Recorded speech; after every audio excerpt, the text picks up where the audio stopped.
All right. So before you speak, wise man, KG, my bad, bro. So we just did this whole intro and we weren't live. And I was messing with Wise Man. I was talking shit about Wise Man and see silly me. I messed our intros up. But Wise Man, I just did your intro, good sir. How are you? Get the people your spiel. Let us know what's going on with you, good brother. Ladies and gentlemen, my name is Phil Myers Sr., aka Can't Knock It the Great with No Chill but Phil, the voice of violence, the practicing polygamist, the two-time child support slayer of the greater state of Illinois. Medium meat. Eminem and the Minute of Madness and Mayhem. We back like Hood Crack and was heading. And Hey. just so y'all know, I got a special guest pulling up tonight. Let's go. All right, all right. Wise man checking in with us tonight, ladies and gentlemen. Looking forward to it. Looking forward to it. All right, so this is what we're gonna do, good people. We are going to talk about the weekly recap. We are going to discuss stuff like the Cena tournament that's going on. The last time is now.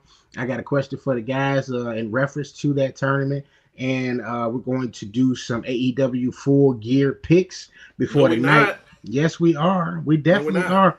Listen, brother. Listen. I know you do things a little differently on Hot Take After Dark, but this here is the first take of wrestling podcast. Okay, so we have to do our picks. We have to. All Bro, right, I, buddy. I didn't say nothing, bro. I didn't say nothing. All right, KG, you ready, good sir? Yeah. All right, let me see where that intro is at.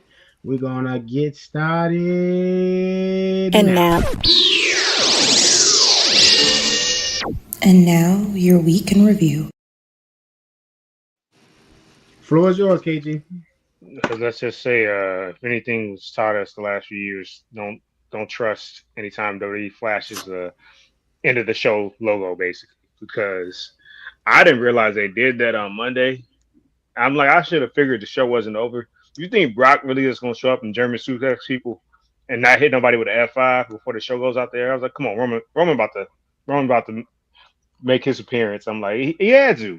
Like, they didn't even make sense for the show to end like that. So he just hit a couple German suplexes and belly to bellies, and they flashed the executive producer thing. I'm like, that had to be by accident. But it was like, there ain't no way. I'm like, Brock haven't fired nobody. Like, um, then you got Charlotte out here. I think they did that a little prematurely with her deciding, hey, by the way, I want to be on War Games again. I'm like, there was just one episode to go. Come on, like they Did should have y'all built. notice how awkwardly she ran to the ring? Yes, she was. Ah, Like mm. with the kendo stick in hand. I'm like, man, they should have just planted it on the ring or something. I don't know. I now, thought now they. I see why. Now I see why Andrade divorced her ass. I do. I'm not even gonna cap the way I'm Oh she not. ran, wow. I'm not even gonna go there. I'm bro. a, She ran I, like you ever watched the Special Olympics? oh I- wow. You ever see wow. like the Special Olympics track and field?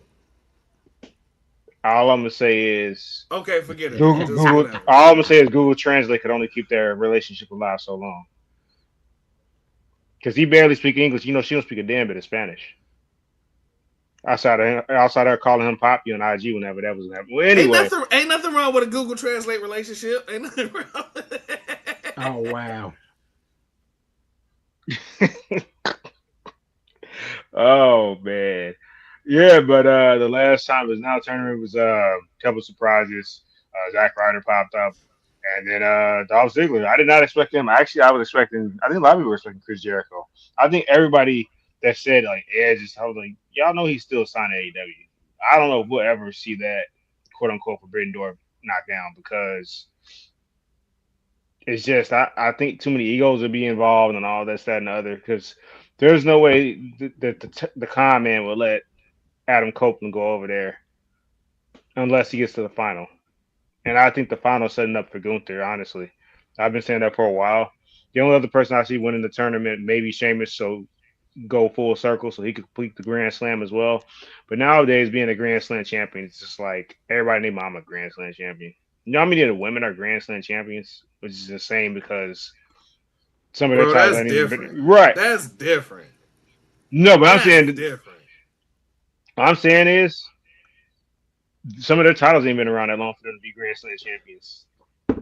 I agree with you on That's that. what I'm saying. Like I understand their talent pool is less, so you're gonna push certain talents. You're gonna have your cornerstones to get pushed, your Charlottes, your Baileys, your Beckys, but it's getting kind of crazy right now to the point where every time you look up, I think once or twice a year it's happening now. Somebody's a Grand Slam champion.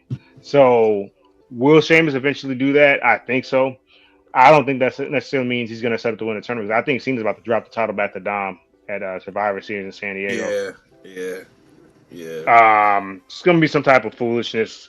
Maybe Liv returns or something like that. Because she should be probably due to return soon anyway. So it You won't be like said one doo of doo. those. And so it could be one of those situations too where we end up seeing that happen basically because um yeah, it's been a while since she got injured. It's been a few months, I want to say. So it's one of those things where I could definitely see that being a scenario where she costs them, or maybe something random happens. Guess who just turned heel? John Cena's ex just turned heel. Mm-hmm. What is Bro, what that's is what is terrible. what is she costing the IC title? And joins That would be Judgment funny. Day? You only got to join Judgment Day just for for fuck's sake. I don't know. More likely it'll be Liv returning though. I'm just joking around because there's no way they're gonna actually do that with Nikki Bella. I just think they're gonna get the title off Cena because outside of Sheamus, I'm not saying the IC title is just happenstance where it doesn't mean anything anymore to win that. Because back in the day, they used to be the stepping stone. You know, guys like Bret Hart, Shawn Michaels, Stone Cold. They won that championship, and then they're going to go catapult it to the main event in a sense after that. But I don't think that whoever wins the tournament, that's going to, I don't want to say won't benefit them, but like I said, outside of Sheamus, Gunther's already held that championship. Rusev, maybe redemption for losing the U.S. title, I suppose, but I don't think Rusev's winning the tournament. Bronson Reed, maybe, but I think once again they're going to put him. I don't think they're going to put the tag titles on him and Braun Breaker eventually. So, I said I don't think Gunther's going to win that championship again right now. So, I do like the route they went with. They're bringing up people that had passed with Cena, and then some people that had no history with him at all. They just flipped Mello face, so I feel like somebody from the other from Punk's War Games team might interfere in that match to cause Bronson Reed. So I don't think I think they're trying to protect Bronson Reed as much as possible. So because the winner of that match is supposed to face Gunther. So, like I said, I think the only person that probably beats Gunther is maybe Sheamus because certain talents is like they never beat talents that they've had matches against, right? They never defeated them. Gunther kind of had Sheamus' number. There's other promotions is like that too. I told you how bad the win-loss record is for like Ospreay compared to Okada. I think he has beat him before though, but it's one of those things. It could be that kryptonite, like we talked about with Sammy and Drew McIntyre. I think Sammy's like 0-10 all the time against Drew McIntyre or something like that. So see where they go from there. It looks like AJ Lee is going to be added to the women's War Game match because you saw that little backstage segment with her, and Rhea said she wanted to talk to her. So obviously Becky would be going to be the fifth member probably for I don't know whose team it is. I guess you would say Nia's team. I don't know. The women's blood and guts match, I thought it was better than the men's. I got a chance to watch that back last week, over the weekend, should I say. You know how New Japan God feels. He doesn't give women's wrestling enough credit at times, so it's neither here nor there. The fact that they should either got the same rating or the women should have got a higher rating. I think the men got a 5-star and the women got like 4.5 stars or something. I thought the women, the violence was more to the point where it's like, all right, there was enough violence, but I don't think people was doing stuff. Once again, I don't know. I hope Darby doesn't end up taking that one bad bump, man, because he be out here just I don't even know what to say. This the fire falling out buildings, bro. Like, bro, right down, bro. Like this. Well, I mean, he's taking a fork, getting raked across his back. Like, what is going on, man? Like, stuff like that. Bro, you risking actually puncturing somebody's lungs. You know what I mean? Like, I think I've said this before. I said it again. AEW went down once Cody left. And they're doing stuff for shock and awe that's just not good. All right. Okay. My guest is here. I have a treat for everyone. All right. Okay. Ladies and gentlemen, I would like to introduce a student of the game. This young man and I have had many conversations about professional wrestling, where things are going, etc. He has his own news column that we will give you more information on that. And also, I mean, just amazing mind for the business. Ladies and gentlemen, I want to introduce to you to Steven. Don't call me Steve Ramos. Make some noise. Mm-hmm.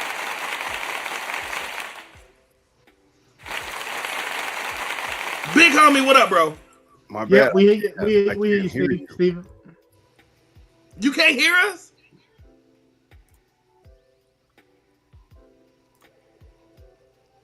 I don't think he can hear. Oh, bro, for real.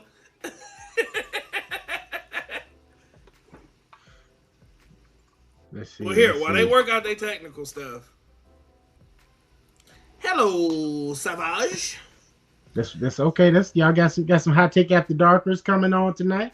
Appreciate y'all for checking out us over here. Us Bro, lowly folk over here at Hot Take Wrestling Podcast. Okay. I'm just joking. Don't do that, bro. Don't do that. Don't do that. All right, so here. I know KG was talking about what was going on with Nikki Bella. I'm gonna be honest, bro. Nikki and Steph don't do it for me. Is Steph as in Stephanie Vacure? Yeah. Like, okay. I hot take. Okay. Nikki Bella can't hold a flame to these girls now. She can't. She looks a step behind and a dollar short for sure. That's not. She's definitely a day late and a dollar short. She's definitely like, bro. You talking about like that time she kicked that invisible person in the ring? She tried to do that disaster kick against Becky. Bro, just in general, just her in general, bro. When you look at the talent, and okay, this is gonna seem like a shot, and it's not a shot. Maxine Dupree is more willing to be there and more needing to be there than Nikki Bella right now.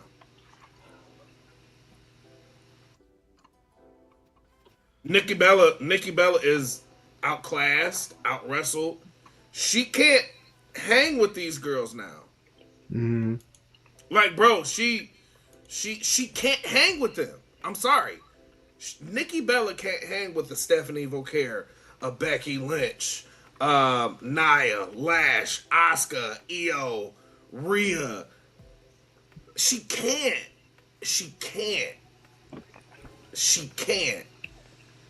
And unfortunately, Nikki got the white woman neck.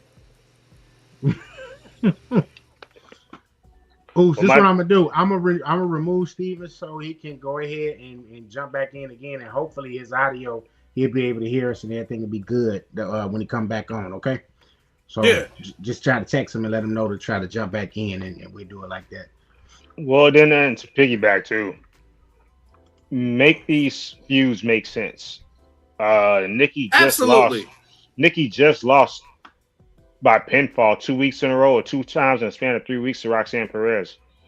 How the hell did she get hot-shotted into the title?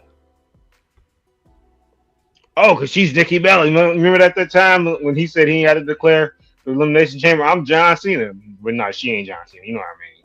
It's just just because you're a legend in during your time, like, make it make sense, though. I mean, not to play devil's advocate here, but they kind of did the same thing with Trish Stratus. And before y'all say anything, but Trish actually looked like she can.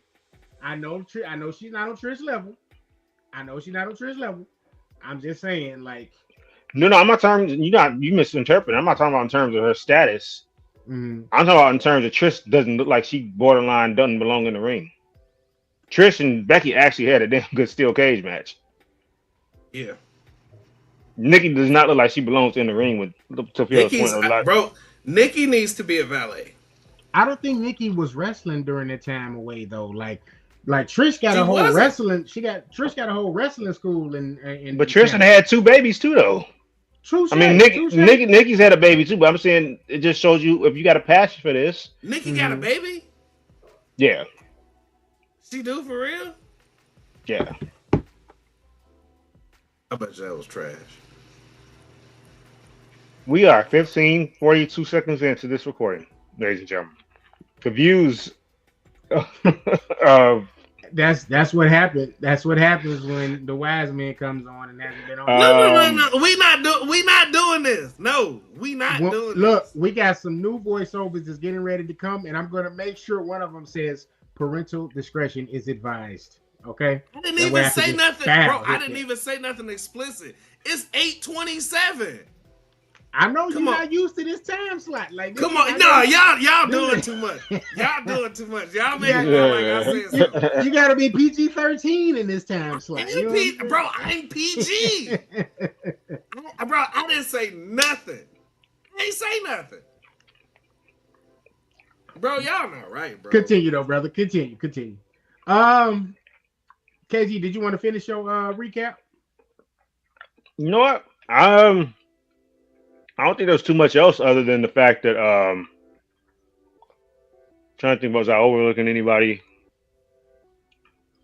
Because right now it's basically just to build up to these 2 war games in the Cena tournament. Honestly, that's the biggest takeaways, and the fact that obviously we got a new Intercontinental Champion in Maxine Dupree. And speaking of Phil's point, some people like that. People thought she was an embarrassment and she was getting heckled and all that. She's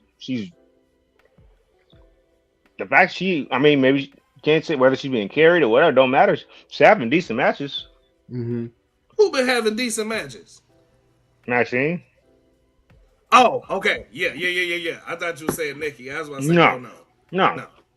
But it shows. I'm trying to piggyback off your point. People, if you put the work in, people are able to surprise talent or surprise the fans when they're not necessarily supposed to. When people thought she had no business in the ring at times. So, and to Phil's point too, it's just like, in terms of status, yes, that does something for Stephanie Vaquer's title reign to knock off of Nikki Bella. But in terms of how this match is going to come across, we'll see. Does it really though? Does it really do something for Stephanie? Like, because of Nikki's following. No, it does nothing for Stephanie. No, because but for the hardcore wrestling fans, no. But Nikki has a following. Like a lot of those women on Total Divas have a following. I mean, Total Divas was a big hit. No, but bro, they got but Nikki probably has about 4.some million followers on IG. So thank you. That's gonna bring eyes to the. I don't want to see it, but it's gonna bring eyes to the. We have to realize when people are draws or not, whether we like whether we like them or not. Mm-hmm. If people bring in money to the company or bringing eyes to the TV, yeah, for the casual fan, now we're gonna be like, oh, this is Stephanie Vaquer. Mm-hmm. So some of the women that didn't know who she was, yeah, the men already know who she is. But some of the women that casually watch wrestling, hey, that's who's wrestling Nikki Bella. Oh, okay, that's gonna add to Stephanie Vaquer's appeal, in my opinion. I'm not saying it's gonna catapult her to an all-time great title reign, but I just think it's gonna help her appeal more to casual fans, at least some of the women that have no idea who she is. Now, granted, some of them might get a little jealous when she does the Devil's Kiss. Never mind. That's not the hero there. And you know what, though, man? What I think. And you talk about me. And you talk about me. The larger problem, though, with that is this is why you don't need 2 champions. You don't need 2 set of champions for both shows. Like Stephanie, I feel like okay, they rushed to put the title on her. Now she just ran through NXT, got all of the title on NXT. Boom, they hit her on on WWE Raw. Now she's Raw champion. All of these people are injured, so it's just kind of like okay, you know what I mean? Where do we go from here with her? You got Io and Rhea as a tag team now.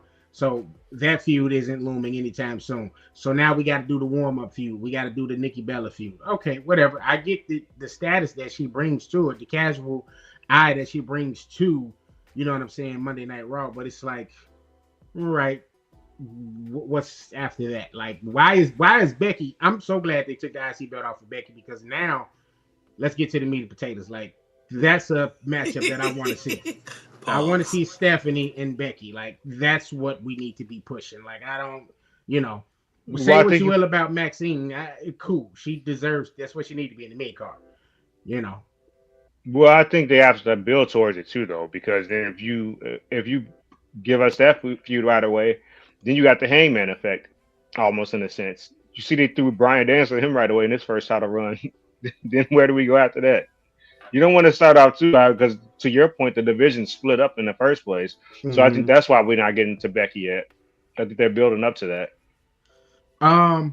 Before we skirt from last week's stuff, I did want to say, did y'all get a chance to watch Blood and Guts, AEW Blood and Guts? I watched it, yeah. No, I did not. You missed the treat. The women's Blood and Guts match was very good. The men's one I could have did without whatever. It felt like they were trying to give Jon Moxley, consolation prize. Roman won all of his War Game matches, so they're like, all right, we're gonna go ahead and get John one this year. But that's how it felt for me. But the women's one was very good to me. I really enjoyed the women's Blood and Guts match. Look forward to be their first match too. You talking about in terms of how dominant they looked? So wait, hold on. Yes. Oh, okay. Hold on. All right, let me introduce our guest again, because I had a phenomenal speech. And he definitely did his all right. best, Paul Heyman. Ladies and gentlemen, I want to introduce to you someone that is a student of the game. I want to introduce to you someone that has real, thoughtful, precise insight on where different things are going. Not just in the WWE, not just in TNA, but professional wrestling as a whole. I want to introduce to you Steven. Don't call me Steve. Ramos. Thank you. Appreciate you. Can you hear me all right? Back on. Yeah, we can hear you, bro. You good. Yeah, we can hear you. Thank you for having me, Phil. Like, I was a little bit nervous, honestly, but I really appreciate this. Let's have some fun. What happened? Can you hear me? You sound super far away. I can. Yeah, you do sound a little low, but we can. All right, hold up. Yeah, there we go. Perfect. It's better. Perfect. Yeah, okay, you got to hold. Okay. All right. No, thank you again for having me, bro. Like, I was definitely a little bit nervous. This is something different for me, but I appreciate you guys having me. Thank you so much. No, appreciate you joining us, man. Appreciate you. So, bro, we just gonna jump right in. Now, Logan, who gets a check from Tony Khan, he's just AEW. Did you watch AEW? That's a whole lie. Blood and Guts? Yeah. No, missed it. I need to catch up on it. Hold on 1 second, guys. We got one more person. See, this is what happens when, the late night guys come on to the primetime show. Yeah. When they come on the primetime show, they're not used to that time difference. You know what I'm saying? Yeah. No, they on CP time. Nah. Cut it out. But welcome to the show, y'all. Y'all know the boy, Lord Beardus, the Hot Take Heel Akil. The final boss. Hot Takes Heel Akil in the building. Oh, and finally, I am here. What's going on, y'all? All right. I see this episode gonna get lit. Let's do it. All right. So we were gonna get back into our guest pause before Wise Men say pause. We're gonna get back to talking with our good guest here, Steven Ramos. Yes. So, what I was saying was that, unfortunately, this is the first year that I've actually missed the Blood and Guts episode of AEW. That was must-watch TV every year, but there's just been a lot going on. I said this before. I'll say it again. AEW tanked when Cody left. No, I'm going to disagree with you on that. Well, talk to us, brother. Talk to us. You have your sports column. Talk to us, bro. Okay, so just real quick, right? This is the CM Punk shirt from his AEW return at the United Center. Hey, I was there that night. That was out of all the live professional wrestling events I've ever been to, that was the loudest pop I've ever heard in my life. It felt like being under like a jet engine. It was so loud in there. Punk still, like the rise of Punk and all of that happened before, you know, the infamous brawl out, was still after Cody. If anything, it really peaked after Cody, because I was also at the Dynamite in Chicago where he threw his belt into the crowd and they threw it right back, and that was wild.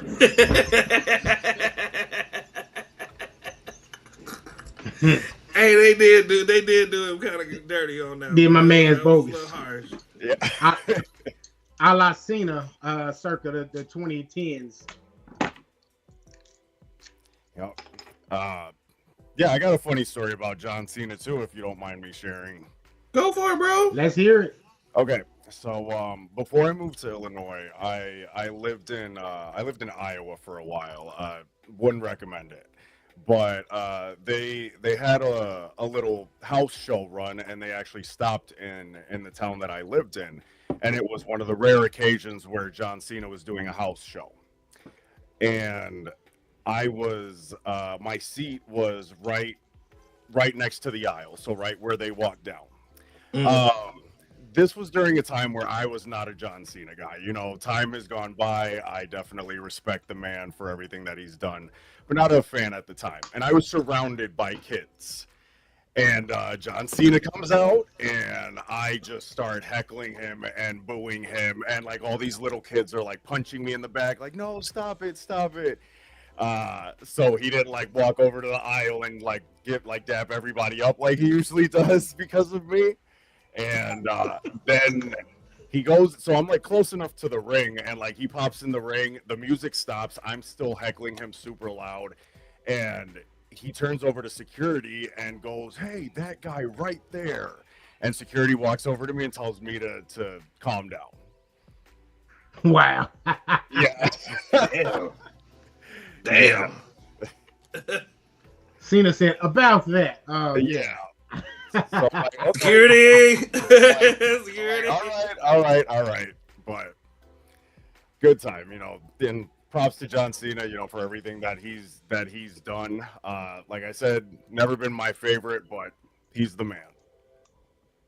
Yo, shout out to CM Punk, because CM Punk did something very classy of him at the end of Raw. And KG, to your point, right? So Brock comes out, suplexes everybody, and then you see executive produced by Paul Triple H Levesque, blah, blah, blah, blah, blah. And it's like, yo, there's still 3 minutes left. So we knew something was coming. Roman pops out. Absolutely amazing. I do have a question about that War Games card, but I'm going to get back. CM Punk, at the end of the show, grabbed the microphone and gave John Cena his props. 23 years.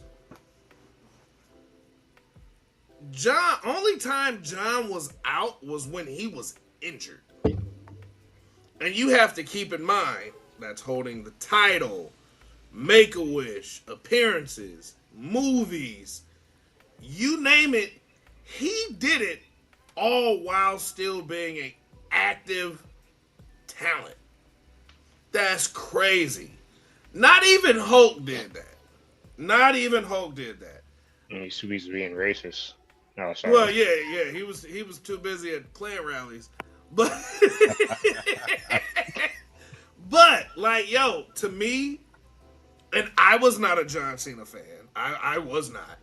But to me, like, man, like, bro really is the GOAT. Like, for real.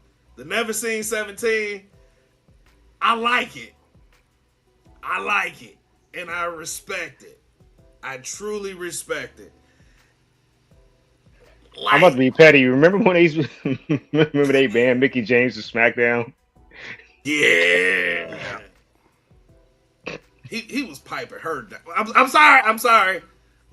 We ain't got to the late night part yet. Right. Excuse me. That's at 10:30. As Bane said that. As Bane said on Dark Knight Rises, that comes later.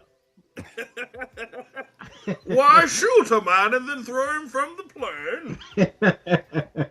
Nick Yo, Aldis, I know that. Nick Aldis not shaking his hand. I'm joking.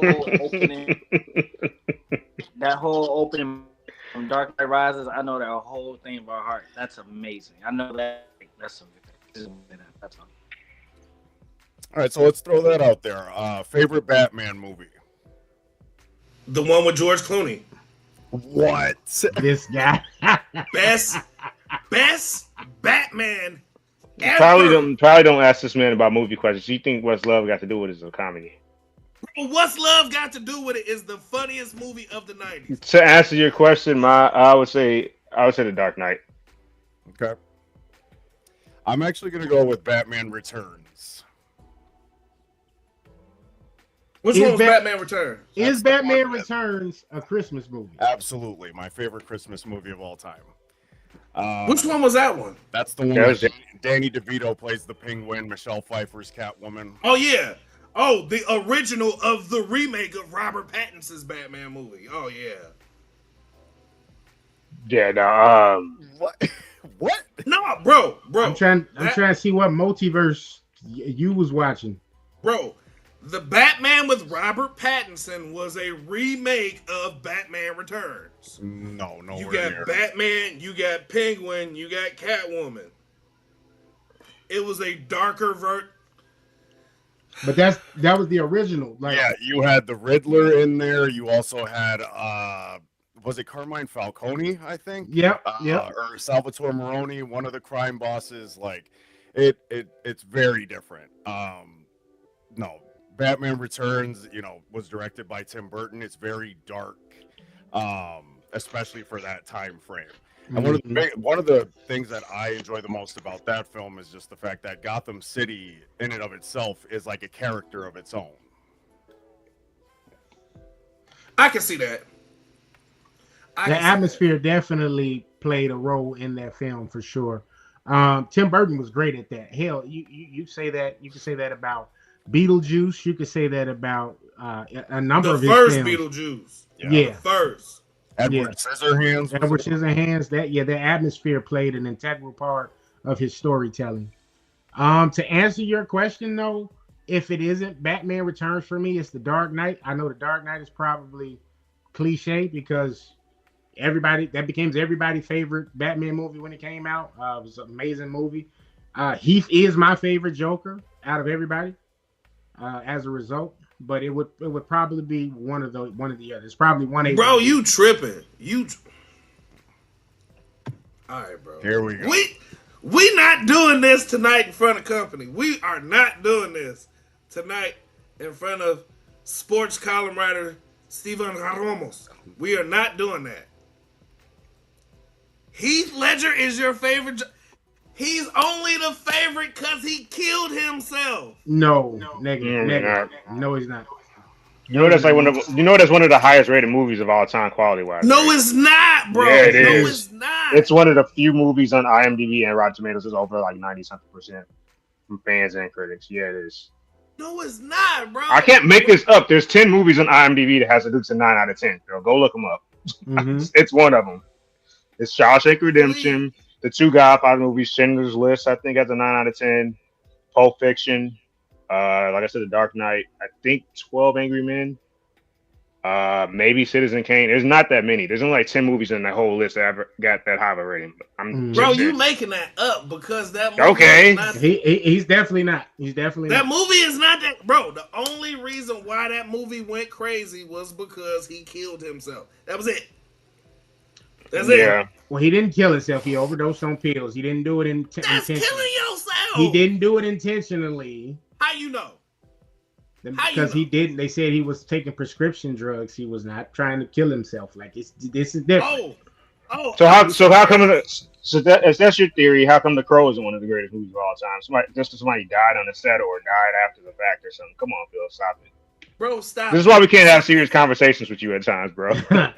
No, you will have a serious conversation with me. You also think Drake won the rap beef, so let's move on. Drake, we will not have any Drake slander. There's always Drake slander. See, we made our guest leave. You made our guest leave. See, no, you did. That was you, Kenny. And then Lord Beerus, what you doing a lot of shaking and your finger in the head, sir. Let's hear from you. Cause he agreed with me. Let's hear from you. Let me get Steve back in. You got him, Paul. Whoa, pause. I said Paul. Seeing Bill Clinton and DT situation. All right, Lord Bitters. Let's hear your side on this, okay? Favorite Batman film.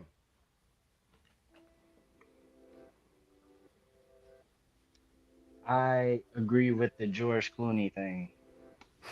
The great Batman. You ain't even Beerus. You're not even Beerus no more. No, now you the guy from Universe 10. I don't know Universe 10, but okay. Funny He's like, I hate that I understood that reference. You mean Earth X? Yeah. I was just watching Earth Dragon X. Ball. Yeah, Earth X. Okay. You're not Beerus no more. That's the best Batman movie because that's a Batman movie, but the best Batman I feel is Ben Affleck. Hear me out. I've heard other people say that. Go ahead. I'm not The version of Batman that he portrayed was a Batman that just lost his family. He just went through a horrific time frame. Of course, we're not going to get the Batman that don't kill people. We're going to get this type of Batman. Like, he lost his shit and his family. So, of course, he going to go crazy. The only person that could have played that role the way it needed to be played was Ben Affleck. I can't, and suffice to say, I was one of those people, when I first heard Ben Affleck was playing Batman, I was against it entirely. I was at a point where I probably wasn't even going to see the movie. But, I went ahead and saw it, and I was blown away. Then I saw the extended edition, and I was even more so blown away. The Snyder Cut? No, not the Snyder Cut. That's for Justice League. But the extended edition of Batman vs. Superman, like, it adds like that another half was hour.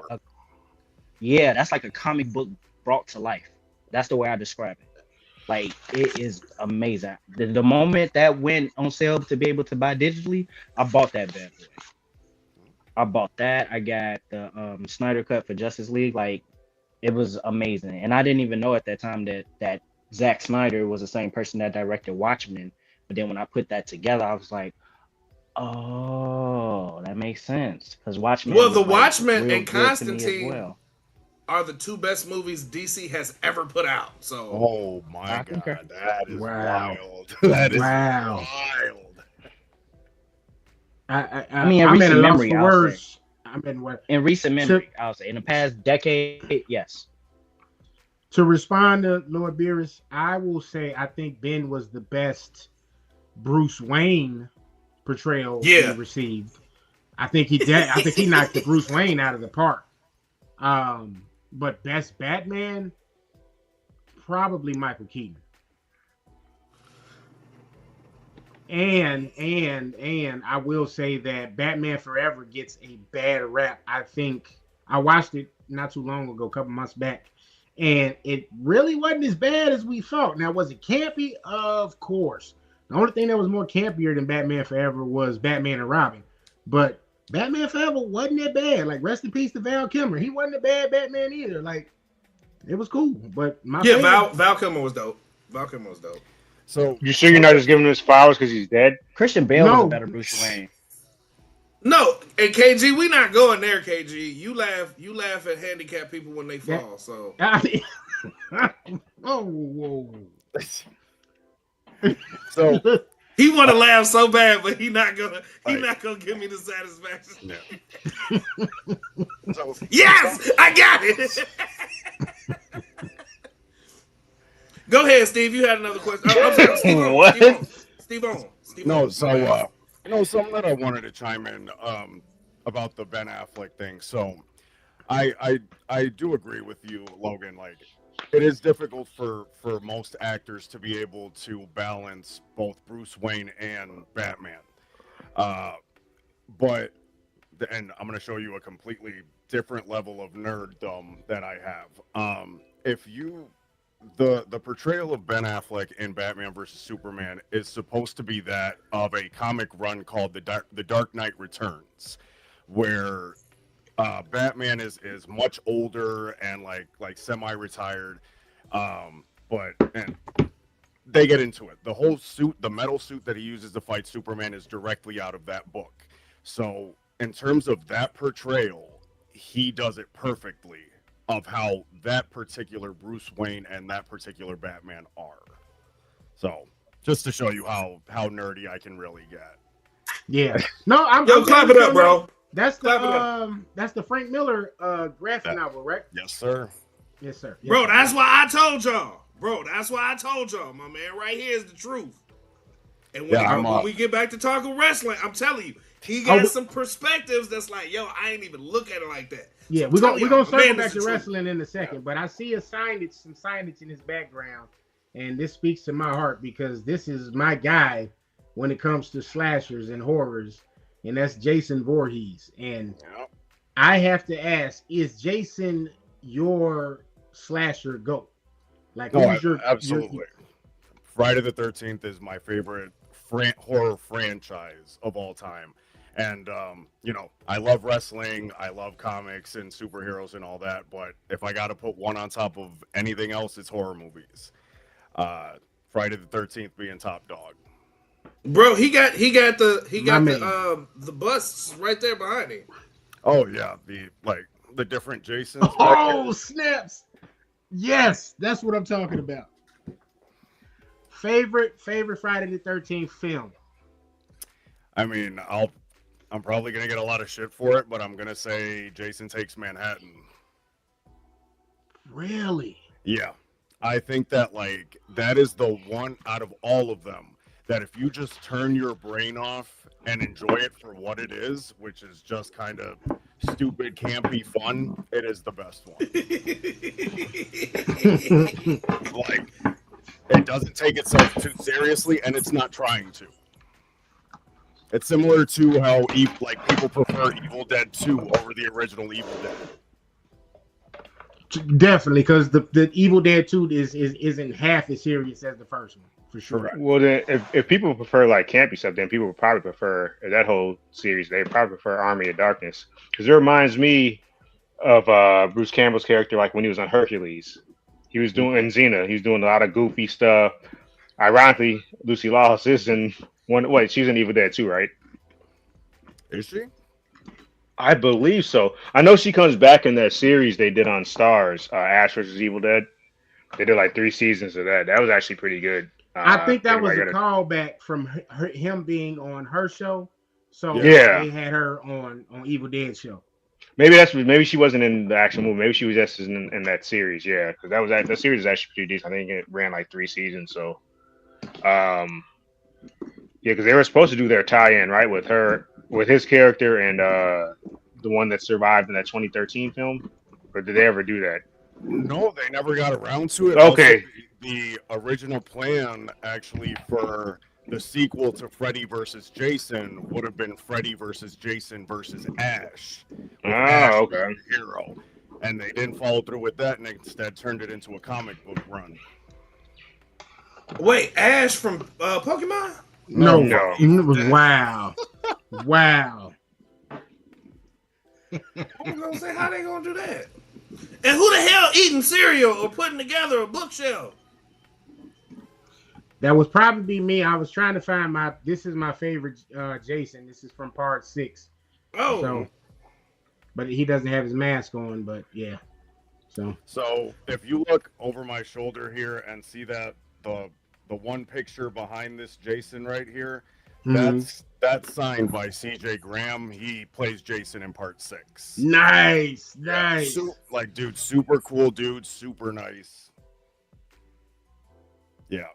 I go to a lot of cons, man. That's my thing. I go to a lot of horror conventions. I cosplay as different characters, and I meet people that created things that brought me a lot of Bro, joy. do you have your Venom? Do you have your Venom near you?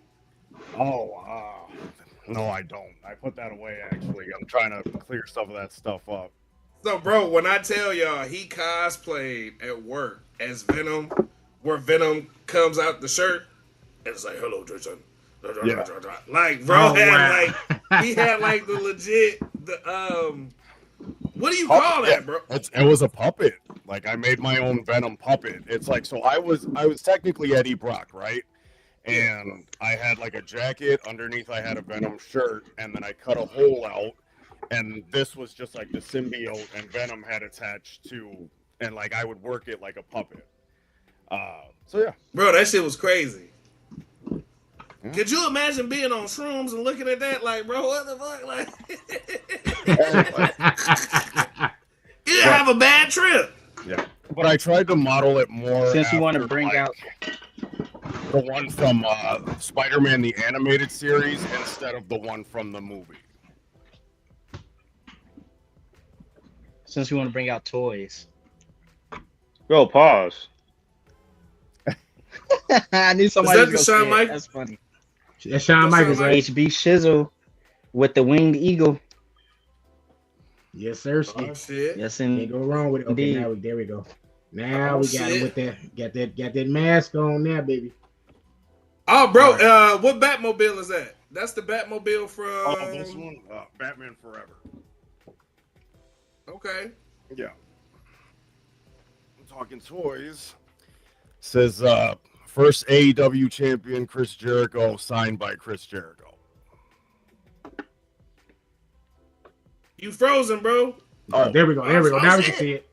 Now you get okay. Nice. Yeah, Nice. this Is that great? Is that graded? You got first graded? AEW champion Chris Jericho, signed by Chris Jericho. That's what's up. That's definitely what's up. Well, shit. Since y'all want to pull shit out, Oh, pause. Whoa, whoa, whoa! shit. My Magneto helmet from Magneto. Yes, sir. Eric Magnus. I'm jealous. I actually want that helmet. I want that too, honestly. No lie. Look, I was gonna pull up the Doomsday with my Loki crown. Now I want to. Hey, I real life. I just had to. I have one Loki crown. I just got the God of Story Loki crown. I just got that. That's coming soon. I'm pulling up to Doomsday, rocking that bad boy. No lie. They tell me to take one. I mean, like, no, I'm the king of this bitch. No, I run these stories. All right. So, any other stuff y'all want to cover before we jump back into the wonderful world of wrestling? Okay, well, going back to wrestling. Actually, I have a good transition into it. So he just brought out Jericho. Hey, the big Goldie. He brought out Jericho. I was on Twitter and I saw. I got a little nostalgia because someone posted when Jericho had his second coming when Randy Orton was WWE champion, and I remember geeking out with that moment. That's when he had weeks of we had like the numbers and the letters on the board and the flash and the glitches and stuff. Did nobody know what was coming? I real life because I wasn't I hadn't dived deep into the world of wrestling like that to like mark out and know this and that and that and this. But I think that was the start of it for me. So when that was going on, and as they got closer, like about a week out, I think I felt like it was going to be Jericho, and then it was him, and then it was I think it was around time of the Olympics. So you had the guy that's running with the torch or whatever in the backstage area, and then all of a sudden you just see a big arm just clothesline the dude, and you see somebody standing like that, and I was just Jericho with the long hair, so I was confused. So I'm like, who's this short-haired fucker? Who is this person? And then it showed up on the screen, the countdown. As soon as the countdown hit, well, they did the Y2J thing. That countdown hit, I remember the goosebumps and just the feeling. And I remember like jumping up and down so excited because my first memory of watching wrestling, like actively as I got older, was the Rock and Jericho interaction. That what's your name, son? And it does. That was my first memory. Punk has the Rowdy Piper moment. Like that was my Rowdy Piper moment with the coconut and Jimmy Snuka. That was my moment for that. Like amazing. Yeah. Hey, you know what? That's you say that to someone. How many times have you to somebody who was like, "What is your name?" It doesn't matter. We used to do that shit all the time and get kicked out of class. Go to the discipline That office. the DX chop. You got a Saturday suspension during our run with that. Oh, That was dude, crazy. Saturday school fucking sucked. Oh, I hated Saturday school for that reason. But it's what's dope is a lot of those memories. Like Akil, you made a very good point when you was like, man, like the moment that you actively watched wrestling and you knew you were hooked. Like, what's everybody else's active moment where wrestling got you hooked? And Steven, since you the guest, bro, what's your first active memory of wrestling that has you hooked?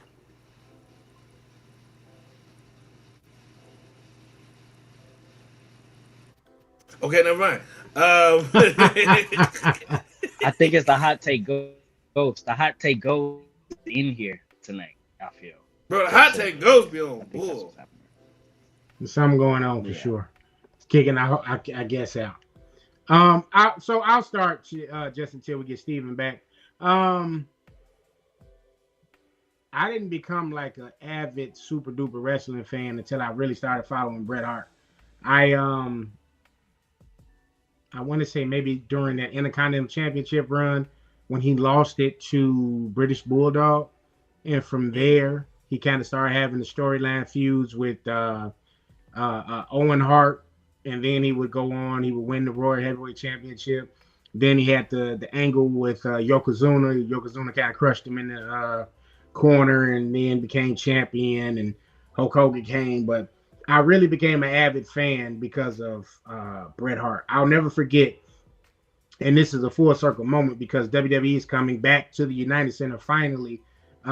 Is that February, I believe it is, for Elimination Chamber. Yeah. And I went to a house show years ago, and I made sure, like, I asked my mom, I'm like, yo, I don't want nothing else from the merchandise stands. I just want some Bret Hart sunglasses, and I made sure I got those Bret Hart sunglasses, and I cherished those things for like forever, like as long as I could when I was a kid, because I was a kid putting them on every time Monday Night Raw would come on. So of course I ended up trashing them, but that was when I very first started paying attention and becoming an avid wrestling fan.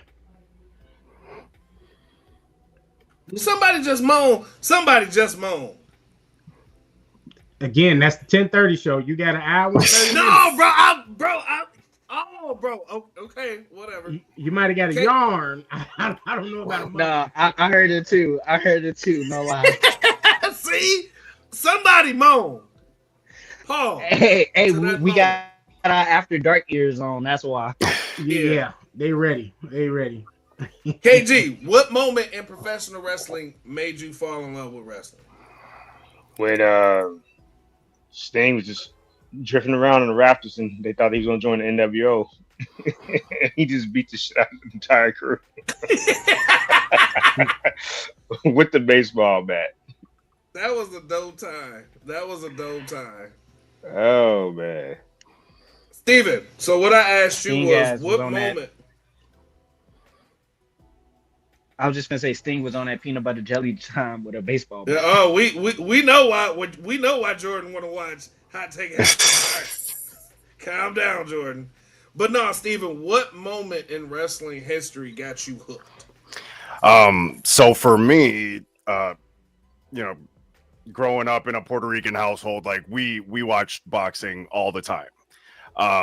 So obviously in the 90s, Tyson was a huge deal. So the whole lead up to WrestleMania 14, Tyson and Austin and DX and all that, that's what got me hooked. And then, then after that, just it was Stone Cold. like Stone Cold, man, like his meteoric rise to the top, like it was more of like a, you know, like everyone says, that mindset of like Stone Cold was kind of looked like an everyman sort of dude, like taking on the boss, and that's what all of us would like to do at some points.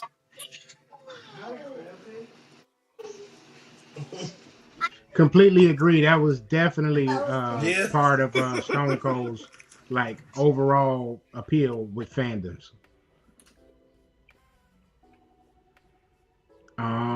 Yeah, so let's see. What else? Lord Beerus, did you give us yours? Your fan moment? Yeah, you did. You said Jericho. KG, Yeah, I did you give us started yours? off with Y2J. Yep. Okay. Yeah. Everybody got All it right. covered. So did Phil give us his? Mm-hmm. Phil gave us his moment? No, I ain't gave you mine yet, but here, hold up. I did. Oh. He's got in somebody that want to daddy do the mode. intro. So, let's get it. So, you ready? I'm ready. Are y'all ready? Talk to him, son. What up? It's your boy, PJ Mars, a.k.a. No Chill with Phil Jr., the child support recipient. I am the Black Panther. I am your real God of War. We do stuff Christian, and you know how it is. Yeah. Yeah. You know who's back? Wait, what you do? You want to say hi? Say hi. No. Do your He said hi. He said hi guys. Do your intro. Say I'm Miles, and you can't teach that. And this and what? To raising my mother, to marry my family. Yeah. All right. Anything else you gotta say? And you can't teach that. There we go. And you can't teach that. And Bada boom. Realest 4-year-old in the room. How you doing? Okay. Mars, this party sing. Yeah. That's right. Okay. All right, see. Now see, this is how I know some of y'all fans is like coming from night to night. Look what we got in the comments. Bro, that's not me. That's not like bro, grow up, bro. Like really, like of course a vegan can eat that. Bang bang. Well, they the go moment on I our fell in topic love with tonight. wrestling. Say what? What'd you say? That's one of the questions for tonight. Bet. Tonight. All right. The moment that made me fall in love with wrestling, I gotta give it to Superfly Jimmy Snuka when he jumped off the steel cage. Like, I don't remember if that was Saturday Night Main Event or what, but it was so many moments from like the golden era of professional wrestling. I even hate to give it to Hogan, but I gotta give it to Hogan because WrestleMania 1 with him and Mr. T, Hogan and Zeus. Y'all remember that Saturday Night Main Event where Zeus ripped off the door and like beat up Hogan? Like, it's those moments that had me captivated as a kid, and I just never stopped watching. He will forever be Debo, bro. Yeah, he's always gonna Like- be Debo. He's That was the night he asked Hogan, "Who wants some of Debo?" yeah. All right, so let's ask our guests some more questions, man. I want to know your top 5 women's wrestlers of all time. Oh wow. Like in order or no particular order? No particular order. Okay. Again, I know that a lot of people are not fans, but off the top of the dome, I got to go with Charlotte Flair. Okay. You know, she had a lot to live up to. Obviously, being the the daughter of the greatest to ever lace up a pair of boots.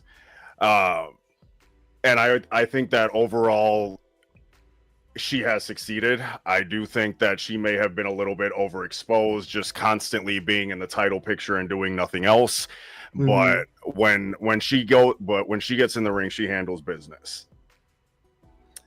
Let's see, I think in terms of trailblazers and like really paving a path for what women are capable of moving forward, I'm gonna go with Lita. You know, I remember she debuted with Essa Rios back in the day on an episode of Sunday Night Heat, and she was the one that was over. Like, nobody cared about him. And you know, she was out here, you know, doing moonsaults and like the Hurricane Ranas and all that stuff when women were not doing those things. So, you know, definitely set a high bar for what can be done. Let's see.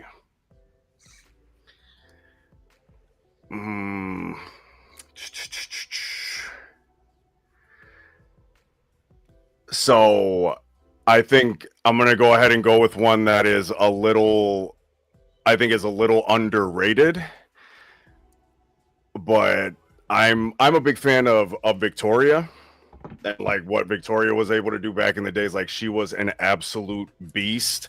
I think, again, in terms of like trailblazing, she was one of those women that came out and was just like, hey, like, she's muscular, she's a beast, but she's still sexy. She can still get it done in the ring. So props to Victoria. This might just be me, but also I'm gonna go with Gail Kim. Gail Kim definitely like was a game changer. She again set the high bar, won the WWE Women's Championship her first night with the company, which was a huge deal. I just feel like they didn't really know what to do with her, because she just didn't want to be looked at, especially during that time, you know, the Divas era and whatnot, as just another body or another pretty face. But she also killed it in TNA with like rivalries with Awesome Kong. So I'm gonna go with that. And Awesome Kong thick as fuck. Yep. Oh, y'all heard? Oh, damn! I thought I was muted. My bad. And then I don't know. Like, there's part of me that wants to say Becky, part of me that honestly wants to go with Sasha. Well, let's just go with Trish as well. I'm gonna go with Trish Stratus. I think that when she started with the company, I remember she started with Test and Albert, right? TNA. She was their valet. And she didn't know a thing about the business. You know, she didn't know how to wrestle whatsoever. Like, she absolutely learned on the job, and professional wrestling is something that is very difficult to just learn on the job. You know, there's people that do this for their entire lives and never hit the big time. So her learning on the job and going through all the stuff that she went through, a lot of humiliating shit, if we're being honest, where Vince McMahon made her bark like a dog and all this kind of shit. She got past all that to become a great wrestler and can still come back today like she never missed a step. Yeah, agreed. Good list. For two of the people that you said, Victoria and Gail Kim, I feel like TNA basically gave them not the option, but TNA gave them a home where they were able to show that, hey, women can wrestle. You know what I'm saying? And it wasn't about a Divas pillow match or what they used to have them wearing, the bra and panties match. Like, TNA gave them a home where they could legit come and wrestle.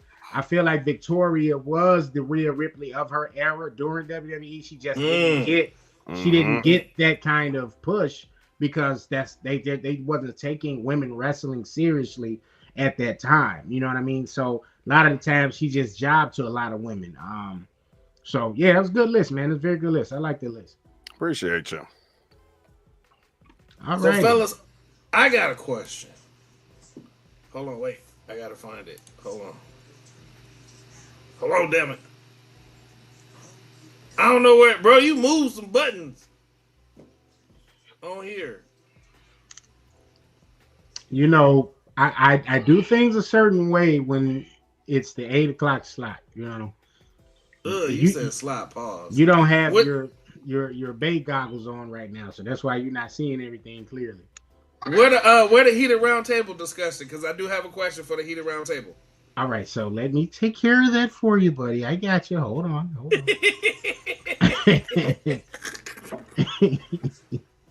Let me find it for you. Ooh, the round table's getting heated.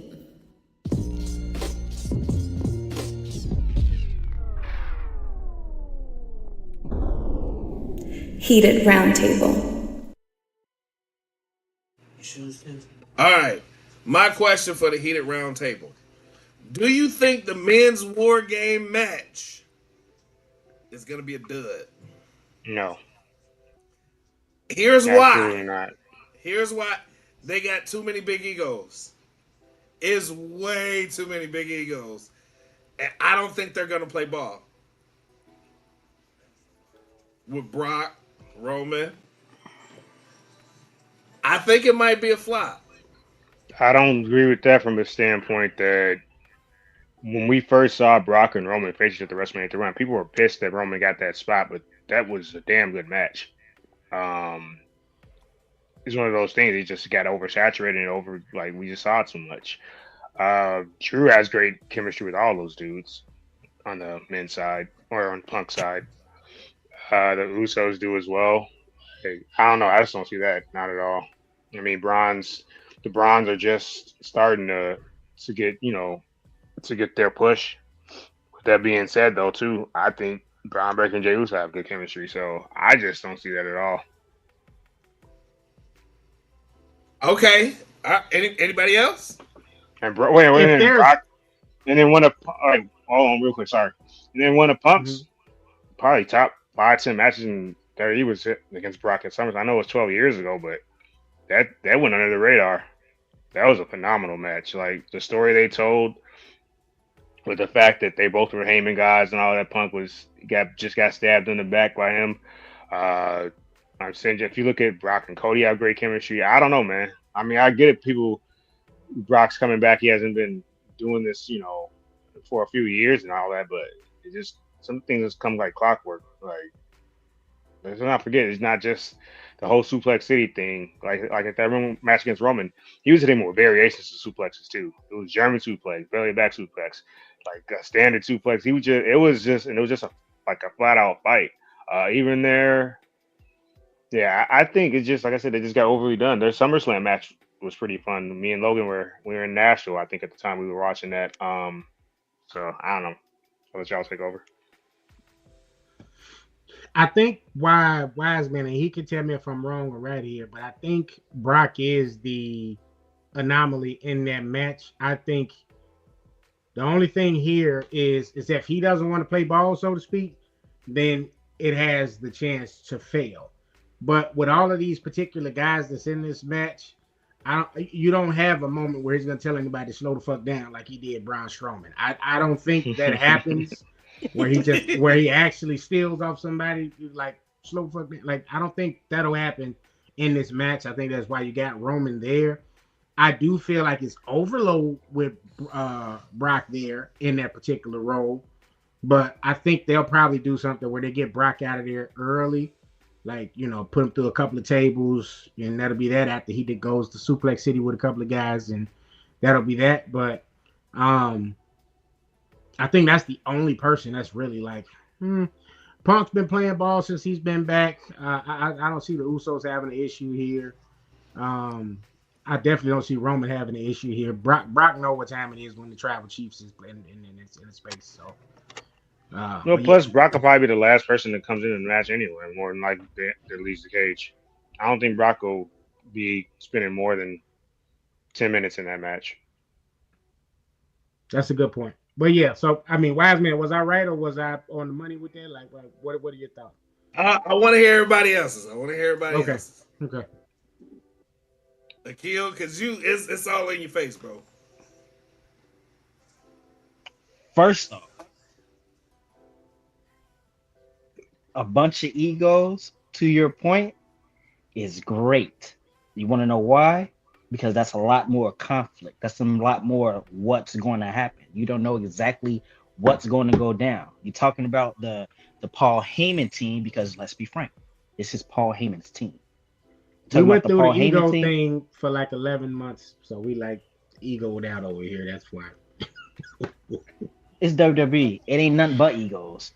Punk is one of the biggest egos probably in there. The egos go Brock, Punk, Roman. That's the ego.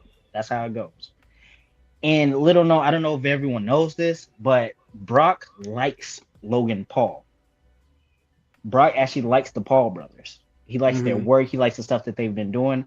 I seen a snippet that when he was talking to Jake Paul about it, like from I think it's from last year, I believe. But he likes the Pauls. Think about this, Brock. We got close to Brock teaming up with somebody when he did that thing with Cody and didn't team up with him. This is the first time since probably Big Show was around and they did that Survivor Series thing in 2003. I actually just watched that back to show my little brother just what things were like back then. And that era was probably the last time Brock actually teamed with someone. This is the first time we're gonna get Brock in a match where he's teaming with people. This is going to be amazing because we knew what that dynamic looked like back then, but now that he's Brock Lesnar, we get to see what that landscape is with him teaming with people. And then Paul Heyman is there with him. He's not just unhinged teaming with someone. He's with Paul Heyman. He's what did Paul say to Seth? He set that up perfectly for War Games. He said, CM Punk listened to me, Roman Reigns listened to me, Brock Lesnar listened to me. Brock's going to listen to Paul. Now, how long he listens to him is a different story. To the opposite of the point that you made about Brock going last, I doubt that happens. That may be the game plan that Paul says, but can you imagine Brock locked in a tiny cage with 3 other dudes? No. Brock's probably going to be first because Brock's going to get his hands on everybody else. Brock's going to have a moment where he can have that one-on-one time with the different superstars on the other end. Brock and Jay having a one-on-one time. Brock and Roman, obviously. Roman's probably going to be, if Roman's not first, Roman's going to be last. I think Brock will be last or second or last, only because of the standpoint that what was that old saying? My client doesn't fight for free. Brock ain't trying to be in no damn out match, bro. But if Brock's pissed enough, if someone does something, Punk, for example, if Punk comes out and Brock's in that cage, Punk's going to taunt Brock. And Brock's going to be that's next one out, depending on when Punk goes. If Brock's not first, whatever lineup Punk is, Punk's going to do. He did the same thing with Bronson Reed at the last War Games. He taunted him before he went to the ring. He shoved Jacob Fatu in the face. Oh, that was Jacob? Yeah. No, wait, no. Was it? I don't know. But the point is, he did that to somebody. Punk's going to fuck with Brock. Because as you stated, that Punk-Brock match at SummerSlam, I'll talk about that as many times as I can. Because that match is one of Punk's top 5 matches of all time.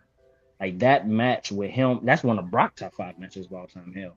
Like, that was an amazing match. They were fighting in that. To see them again, I don't care if it's not one-on-one, if it's just in this War Games scenario, I love it. I want to see it. And then you got Roman in the mix. I love it. I want to see it. You got somebody's going to turn on somebody. We may get 2 teams with people turning on people. It'll happen. It has to happen. Because there are egos, but it's going to be great. Now, whether or not someone turns on somebody and walks out of the cage is a different story, because that's going to be an interesting dynamic. Or it just may be a what they used to say, malfunction at the junction, maybe one of those type of scenarios. But I don't think it's going to be a flop. I think it's going to be amazing. Women's War Game, maybe because of Becky, fucking her cardio is not great. But other than that, like, it's going to be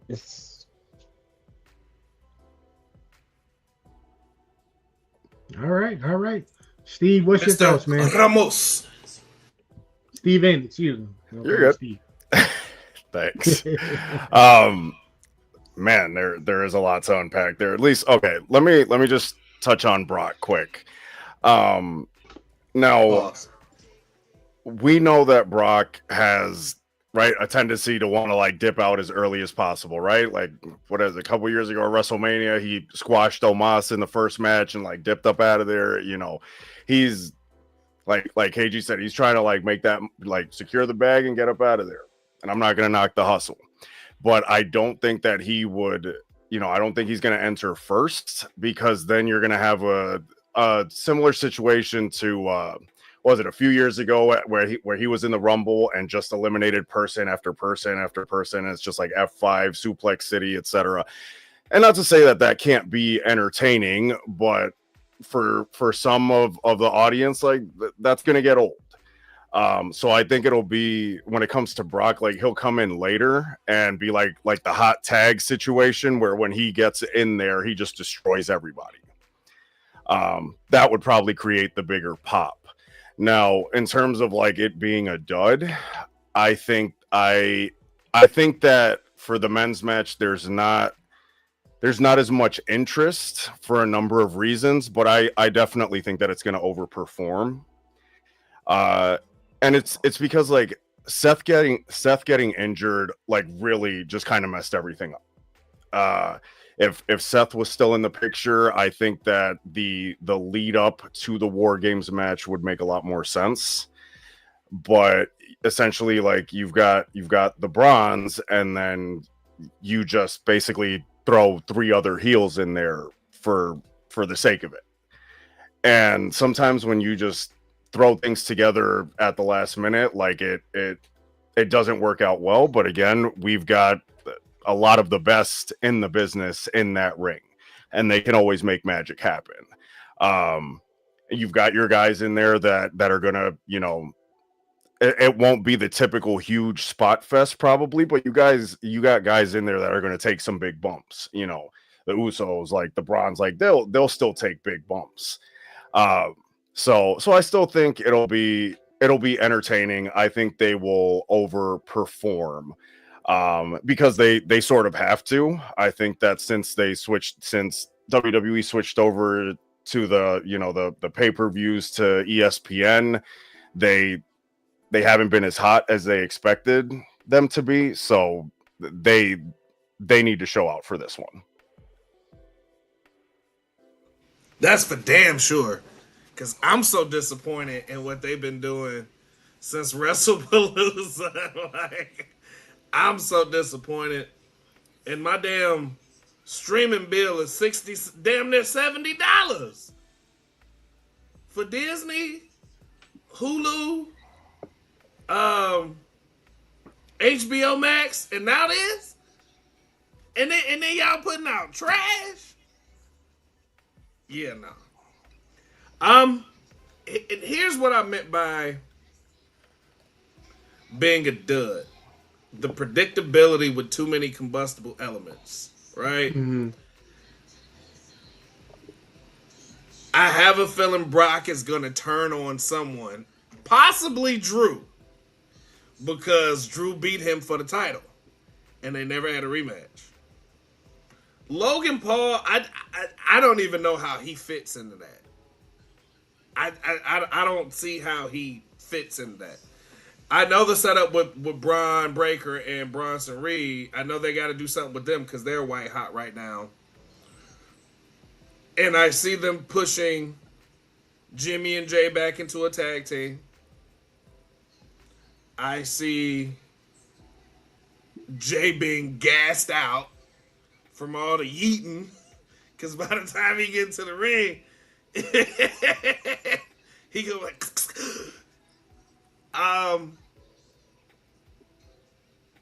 I can potentially see a conflict with Cody and Punk. And then I can see Spotlight on Roman. And it's just one of the things where it's just kind of like, I don't know.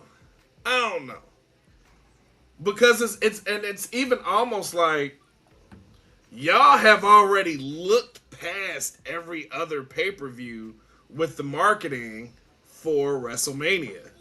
So you see Brock, you see Punk, you see Roman, you see Cody. So it's kind of like, well, I think we lightweight know who's gonna be in the main event night 1 and night 2. Like, yeah. And if I can just chime in something about that too, you know, with the promo for next year's WrestleMania, something that you see is that they're not building new stars. They're like all of the guys in the promotional material for WrestleMania next year are 40, 45 plus, bro. You know, like they're not, it doesn't seem like they're focused on what's next. Because Roman for sure isn't going to be around forever because he's doing the Hollywood thing, and he's about to do the new Street Fighter movie. So, you know, that might help him blow up a little bit more. And Cody, similar, and I feel like with Cody, similar to what happened in AEW, like the crowd is turning on him or will eventually turn on him as well. I think with Cody, while the fans are still behind him, he's kind of in that Cena role right now. Like Cena's getting his flowers, he on his, you know, his final tour, but I think the other part with Cody is that we're waiting on that Homelander turn eventually, right?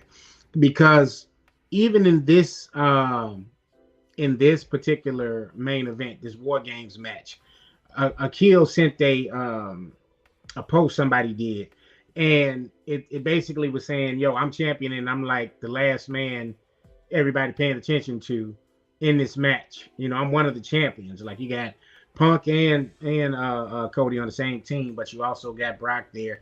You got Roman there. Everybody's paying more attention to those guys." Not to cut you off, but just to put into perspective for everybody, the post said, "I'm the WWE champion, and I'm not the team captain on the team that has Roman Reigns and CM Punk." That's what it was. Yeah.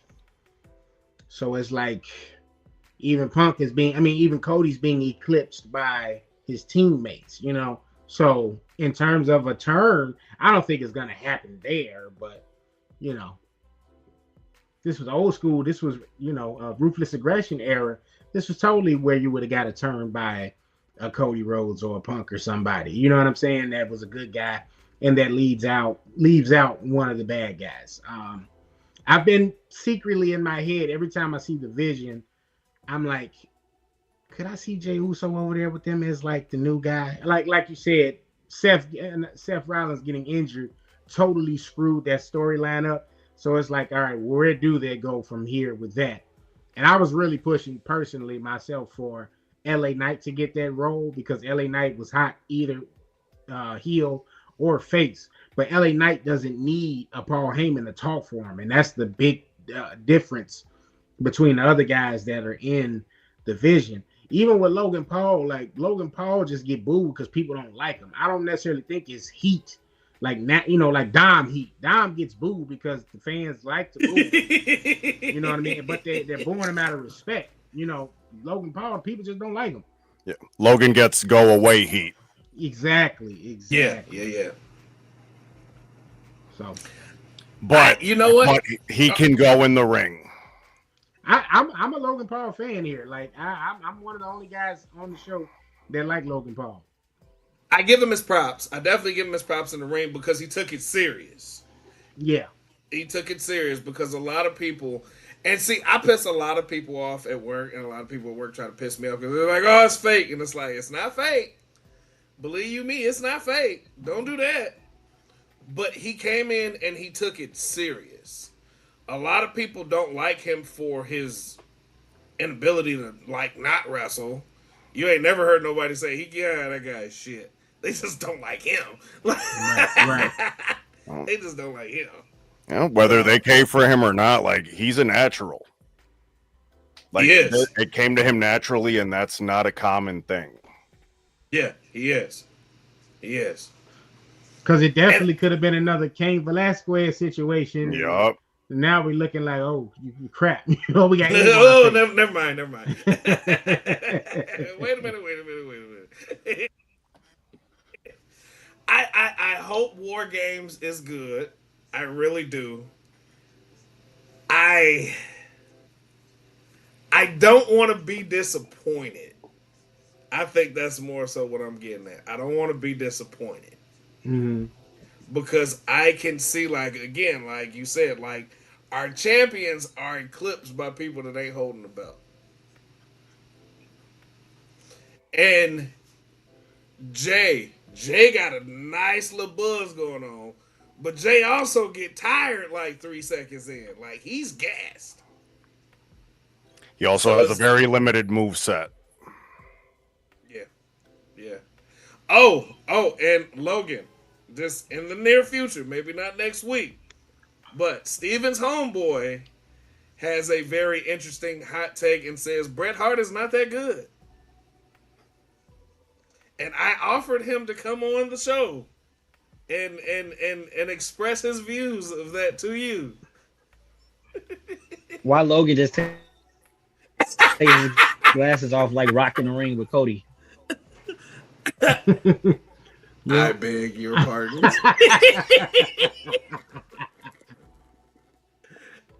I've heard people say Owen's better, but to say Bret Hart wasn't that good, damn, that's crazy. Oh yeah. I mean, Natalia is better than Bret. Hey, you knocked that off. I've even said it here on the show that I think Owen was, and ultimately, had he not passed, he definitely would have surpassed Bret in terms of in-ring ability. He already was showing flashes of that prior to his passing. So I've said that, but Bret just, you don't get Owen if you don't have Bret there first. You know what I'm saying? You don't get the smaller guys being champion if Bret isn't there first. Like, sure, Vince would have eventually gave Shawn Michaels a chance as champion, but who was the first quote unquote smaller guy to be champion in terms of those guys in that new generation? I believe it was Bret Hart. So Macho Man. Well, Macho Man, touche. I'll take that back. Yeah, but Macho Man was like super cut too, though. Yeah, he was cut. Yeah, and there was like Bret got bigger, like cut wise. Oh, I see. No, in terms of smaller guys, we're thinking back in the day, Ricky the Dragon Steamboat. He's another one. Good one. Flair was not big. Bro, when Flair started training, he was over 300 pounds. Flair was a big dude. Flair's bigger than he looks. A lot of these guys are. Flair was. I never saw Flair. He was wide. Like, no, but Vince had a thing about height too. Though Flair was, I think, it was a legit 6'2", 6'3". Mm-hmm. Oh, so he my height. Yeah, I am. This guy, what? Yeah. I thought you were 6'8". No, 6 even. Oh, okay. Yeah, a lot of people mix it up, but no, it's even 6 feet. Mm-hmm. You want to keep. You could roll manure and powdered sugar. They don't make it a jelly donut, Phil. Ew! Why are you talking about boo-boo and donuts? We only an hour and 28 minutes in, sir. Because you talking bull. You talking bull. That's why. You know, being 6 feet tall. You are not 6 feet tall, sir. But So I'm going to take this moment to let the people know where they can get their tickets to the War Games watch party. Right? I like how he thinks. I like how he thinks, because I definitely was getting ready to tell him to go ahead and put that out there. Yeah, that's nice segue. So, nice segue. Ladies and gentlemen, donut, manure, all this shit aside, you can get your tickets to the Hot Take War Games watch party at on any of our stories via Eventbrite. Come through, have a good time. November 29th, I believe we are starting at 5. If you get there early, go ahead. If you get there, I think the pay-per-view is going to start at 6 though. But get there if you want to see the pre-show, have a good time, eat, drink, enjoy, rock with the Hot Take crew. Use the promo codes HTWP for Hot Take Wrestling Podcast and the promo code HTAD for Hot Take After Dark. Get your tickets. You can also use any of our names: Multi, Logan, Phil, Kenny, Will, Shelly. Use our names. Come through, get your tickets, and have a great time. The food is amazing for sure. And it is in the I believe the address is 4929 West Irving Park Road. Come out. Yep. Have a great 4929 time. West. See you there, and let's see who actually wins. Let's see if Phil's take is right about it being a dud or not. Let's see if Brock turns on people. Let's see if Cody gets buried. Let's see if Jay turns on Roman. Let's see what happens. Yeah. Make sure you get your tickets. Hot Take Watch Party at Tata's. And Tata's has amazing food, amazing drink specials too. So make sure y'all pull up. Unfortunately, I couldn't get the day off. But the next pay-per-view, I will be there. And we going to turn the fuck up all the big women you can handle. All right.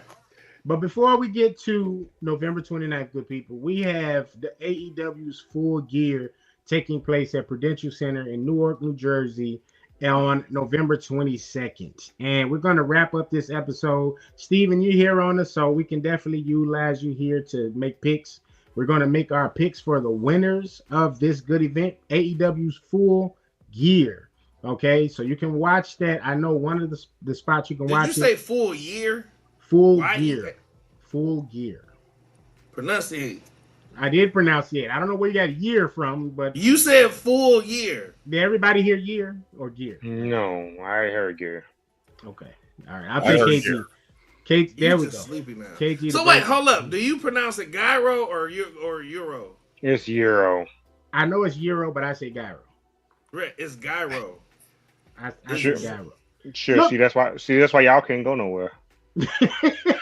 Bro, it's spelled G-U-R-Y-O. Gyro. That is not spelled that way. There's no U in there. Yes, it is. No. The U is invisible like John Cena. Nope. But it's still there. G-Y-R-O. G-U-R-Y-O, yep. Okay, so right, look, guys. So for this...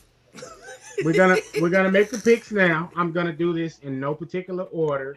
And we'll start with KG, we'll go to Phil, Steven, and then Lord Beers, and then I'll finish it, okay? Why I gotta go second? Because it's in order of appearance. He don't like sloppy seconds, apparently. That's what he's saying. Wow. I mean, he has the Amazing Spider-Man 2 bust in his room there. So, I mean, that's sloppy seconds.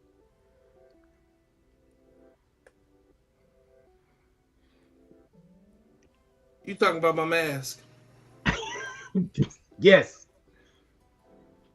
Match bro, go ahead for Kenny for KG get mad. I know. KG get mad at me. So look, here we go. No particular order. This is not the order of matches, but I'm just gonna start here. AEW Women's World Championship: Chris Statlander versus Mercedes Moné. Chris Statlander. Mercedes. I also got Mercedes. No yeet. He don't care. Yeah. Come on, man. Yeah, come on, man. Come on, just to participate. Sasha Banks. I'll take it. I'm gonna go with the champion. I'm gonna go with Chris Statlander to retain. Excuse me. Now, see, that time I didn't say the correct word, Phil. Let's see. From there, we have the AEW World Tag Team Championship match: Rodito versus FTR. Rodito. FTR. Well, you know what? No, FTR. They've been all over the place. They've been going too damn crazy not to.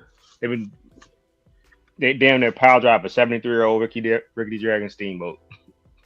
They got to get a payoff at some point. Yeah, let's go FTR.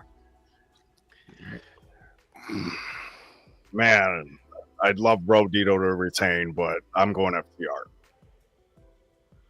Should probably be match of the night though. Either way. It could definitely. I can see that too. It has the possibility of that. I can see that too. Final boss. He don't know who they are. Just put him down for FTR. We just. I'm going with the revive. Revive this guy. This does feel like an FTR move right here. I'm not gonna lie. So I'm gonna go with FTR as well. TNT Championship. Kyle Fletcher versus Mark Briscoe. No disqualifications. Mark Briscoe, because he's not joining the Don Callis family. Briscoe.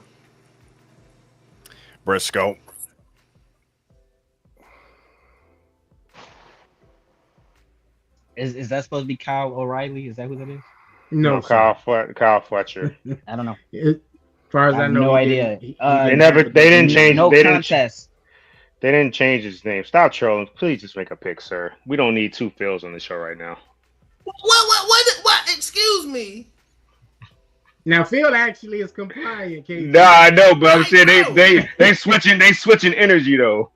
like he got the hot tag to troll now. Like, bro, like you acting funny in front of company. Like, stop it. All right, so I'm trying to make sure we get on here and wrap this. I don't know who these fucking people. He don't know who they are. He don't. Okay. You don't know. You know. All right. Don't worry about it. I don't watch this shit. So. And we're saying wrap it up. We don't wrap it up over here. Raw's Law. Don't watch this shit. Wow. So y'all don't. I don't got no kids. They're getting rowdier because it's 9:47. So you know they T-minus 30 minutes from Hot Take After Dark. I know what's going on. No. I'm gonna pick Mark Briscoe here to win the TNT Championship. Let's see, the $1 million match. Kenny Omega and Jurassic Express versus Josh Alexander and the Young Bucks. Good, he's buffering. KG? I don't think they're gonna have the Bucks lose two pay-per-views in a row. They keep just throwing people to the Don Callis family, so there'll probably be some new person that debuts in the Don Callis family for all I know. All right, Phil? I would love Omega and them to win, but I'm kind of with KG on that. I can't see the Bucks losing again. Plus, they got this whole angle where they are quote unquote broke. Yeah. They got the whole broke ass Baron Corbin thing going on right now. Yeah. All right, Steven? Yeah, I'm also gonna go with the Bucks, and just to have some fun with it, I'm gonna say that Jurassic Express turns on Kenny. Oh, that sounds AEW-ish. Yeah, that definitely sounds AEW-ish. Yeah. I'm gonna go ahead and go with the guys on this one, Josh Alexander and the Young Bucks, to win that match. I'm anti-dumb fucks. I mean, Young Bucks, so they should lose because I don't like them at all. Super Kick Party. The elite. They have a Casino Gauntlet match. It doesn't have the contestants listed on here, so I'm gonna skip past that one. I'm gonna go to the 200,000 tailgate brawl 4-way. It's gonna be Anthony Bowens, Max Caster, the Outrunners, Bang Bang Gang, and Big Bill and Brian. Whoa! Let's just skip all this. First of all, this pre-show. That's pre-show, but we can still make a pick. Can they all lose? No, hey, I'm trolling. Hey, the most, bro. They got too many people. They got too many people in this match, bro. They do. It's just like pre-cum. The most of the sperm is in the pre-cum. So I got a vasectomy, so I don't got to worry about it. Oh wow! See, man, 40 minutes. T-minus 40 minutes. I get it, guys. I get it. This is cool. You said pre-show, and Kenny said pre-cum. Kenny, you did. I blame you for that one because you did exactly. I was thinking it, but it was all him. He said that was KG. All right. Sure, why not blame me? So nobody wants to make a pick on the pre-show match. Whichever team Anthony Bowens is on, because it's too many damn people. When how you said the names, you was like Bang Bros and Gang and like, but he said Bang Bang Gang. I didn't say exactly. That's just as bad. it is just as bad, but it's the And you're play on making our words. guests uncomfortable. Jesus Christ. Even if I'm making you uncomfortable, I apologize. You're not. The Bang Bang Gang. Ew. Right? When they used to be the Bang Bang Scissor Gang. Yeah. Now that's just now if he wasn't uncomfortable before, I'm sure he is now. There was too much going on. Okay, I'm gonna pick Anthony Barnes and Max Caster, and I'm gonna move away from that expeditiously so we can finish this list. T.I. supposed to be there? Let's see, Darby Allin versus Pac. Yes, do that on there. Darby just beat Michael. He's not losing to Pac. Whether it be Tupac, X-Pac, he not losing. Should definitely be a slobber knocker. I mean, it's gonna be a good match. Is this what y'all talking about right now? Is this the Full Gear that y'all talking about right now? This is AEW. That's Dynamite right now. Full Gear is coming on No, it's Saturday. not. This Collision right now. No, that's Dynamite. No, they got a 3-hour show tonight. Yeah. So it switched over to Collision. Yeah, because she's defending the World Ring of Honor title. Okay. Yep. All right, so Darby Ring Allin of versus Honor, is Pac. that Athena? Is that Athena in the ring right now? No, that's Red Velvet. Wait, what title Athena got? She You don't lost have her Ring the of title. Honor. She has the Ring of Honor Women's Championship. No, she lost it to Oh. Mercedes. Yeah. What? No, I thought The that was fuck is that? I thought that was what you call it. I thought that was Red Velvet because she was like because Mercedes was the interim. Oh yeah, Television. it's a Red Velvet. Red Velvet. Oh, Mercedes okay. Monet right now. That's Yeah, why I was like, because- wait, Get what? it. Because Mercedes is the interim television champion for that company because she beat Mina Shirakawa, who was Oh, my bad. and then Red Velvet was the television champion. No, because her and Mercedes were just teaming together in that tag team tournament. So as far as I know, Athena did not drop that title. Yeah. Well, that match is definitely for Red Velvet's title. Yeah, it's to figure out who's the actual. Yeah, because Mercedes was the inaugural because she was or interim because she was injured or something. I don't know. Yeah. Okay, so I come ain't on, gonna guys. front. Let's make these picks. Come on. Hold on, bro. Wait a minute. I got something to say. Red Velvet looked like Stacey Dash from back in the day, bro. She don't fuck with black Yeah. people. Who cares what Like- Stacey Dash looked like back in the day? She don't fuck with niggas. I forgot you don't like black women. You like white. See, No, you're getting KG But she style, don't like man. but she don't like black dudes. You hear what We she got- Who's said? like black dudes? Stacey Dash. So what? You don't know that. She's made on statement and saying stuff like that, dude. Bro, she Y'all- dated Will Smith in that episode of Fresh Prince, bro. Yo, can we picks, guys? Picks, stay on point. We have to do this pick. We have one other match, and then y'all can do all the chicanery on Hot Take After Dark. And No, in hold 36 on, bro. minutes. Hold on. He just said Stacey Dash don't like black dudes, but she dated Will Smith in that episode of Fresh Prince, and she gave him a ring. And then remember, she gave the other dude a ring. Remember, because they got to fighting at the fight. Remember that? So you can't say she don't date black dudes. She also dated Donald Faison and Clueless. There Thank you you. go. Mm-hmm. And I'm pretty sure her name wasn't Stacey Dash on that episode, sir. Yes, it was Stacey Dash. I'm going with Darby, by the way. Thank Yeah, you, Thank you, Darby. Stephen. Thank you, Steve. I also feel, you can't go off of that show because Will Smith's government name in real life is not William. On Fresh Prince, it's William. So I don't know why you're talking about a fictional show. Last but certainly not least, the AEW Men's Championship match. Jesus Christ. Hangman Adam Page versus Samoa Joe. I need to That's- go play Hangman after this. You're missing a match though. Isn't it the women's tag title match too? Like the inaugural Yep, women's see? tag titles? That wasn't on here, but yeah, you're right. That's the one match I am missing. I was looking for it. Oh, They don't okay. even have it. Yeah, they don't have it listed See, on the AEW. you too busy website. trying to rush us. You missed the match. Well, we can pick for that one, and I will find the women's tag team match for Yeah, Full Gear. because I want to pick. Right. But pick for them two right now. Oh, Hangman retains. Hangman. Unfortunately, Hangman, who's trash, by the way, but just saying. No, CM here Punk we go. is friends with Darby Allin, so I'll go with Darby Allin. Wow. That was 2 matches ago.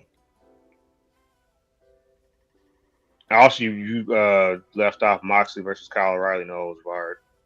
See, you missing matches, bro. You I'm tripping. on the AEW website. And they don't have I'm What on. is your I'm manager? on. I'm on Wikipedia. So the women's tag team title match is a fatal 4-way.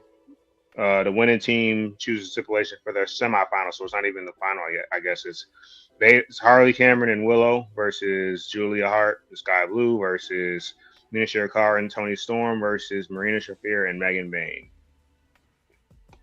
I'll take Megan Bayne and Marina Shafir. They're obviously trying to protect both of them right now and make them look strong.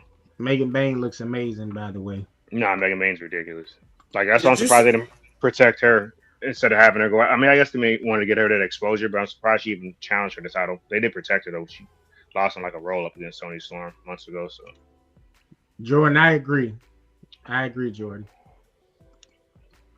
Wait, now you said this is this a intergender match? Because did you say David Shapiro?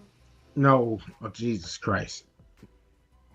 Mina Bro, he Shirakawa. said somebody Shapiro. I said Mina Shirakawa. Oh, well, bro, you don't pronounce it. I guess not, sir. I don't know. Whoever, Steven, who you got on this one? I think they're gonna feel the wrath. I'm gonna go with Harley and Willow. Oh yeah, Willow Nightingale. Yeah, Yeah, she's also. How did you put it before? Oh yeah, thick as fuck. Yep. yeah. A big old meaty mama. But Harley is bad too, man, and she's funny. Yes, indeed. Hey, real quick, did Nia Jax and Lash Legend come up with a tag team name yet? No. Bro, I think they should call themselves Meaty Mamas, bro. I'm just putting that out there. Meaty Mamas. Tons of fun. Man. Mm-hmm. Or tons of pain. Mm. I don't like how you said man. Pause. We talking about women's. But did you make your pick for the match?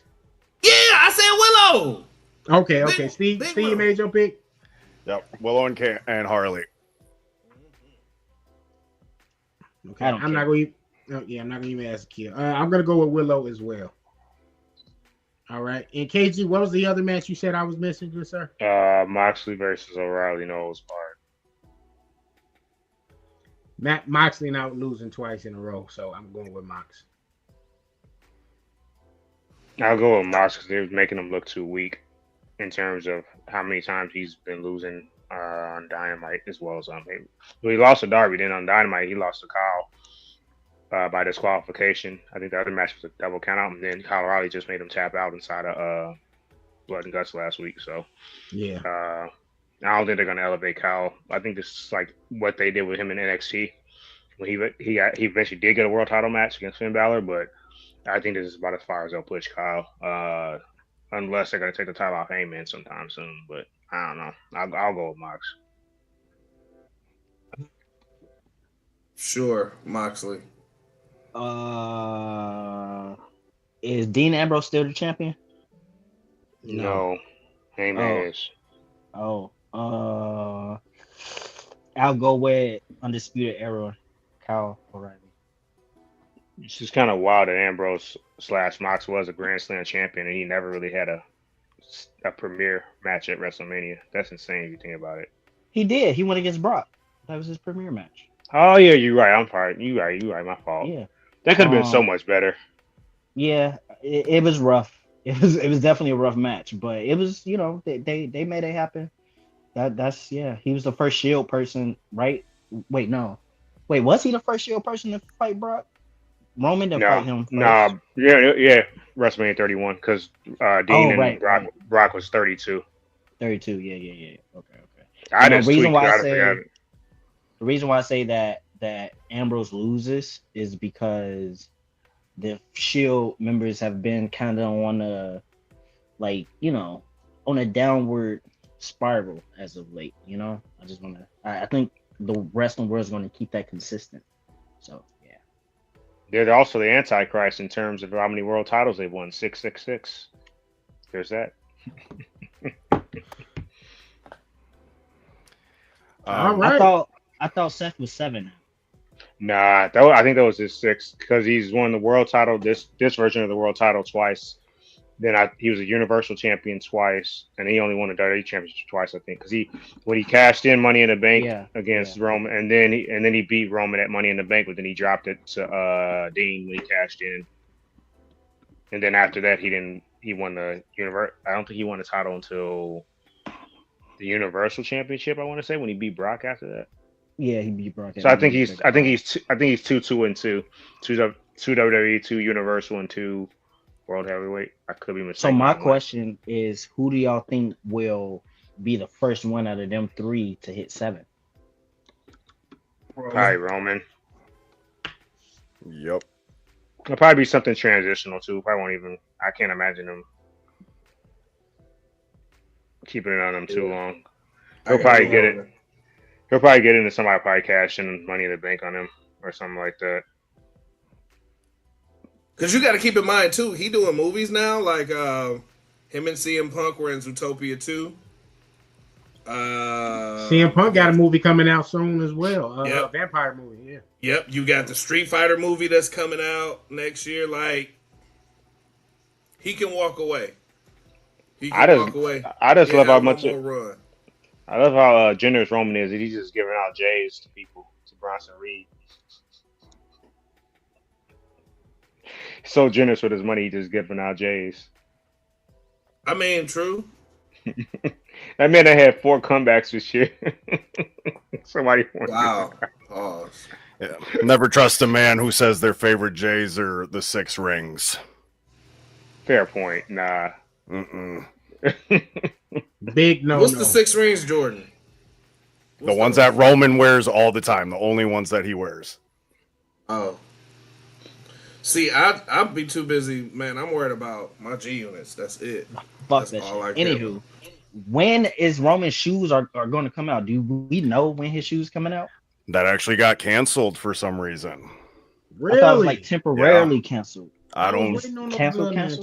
As far like last time I heard it was canceled. There's no like future release date.